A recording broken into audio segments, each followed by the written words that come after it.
Also we have a cat that came to be neutered from a rescue organization. We started shaving her and noticed that the belly is big and the nipples are quite swollen, so we're going to do a little scan on her.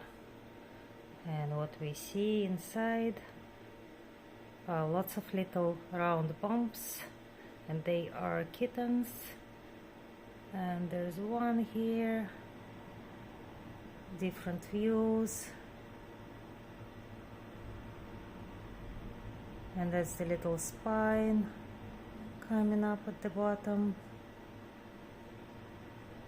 and we can see the little heart going. So no, we are not going to neuter her today.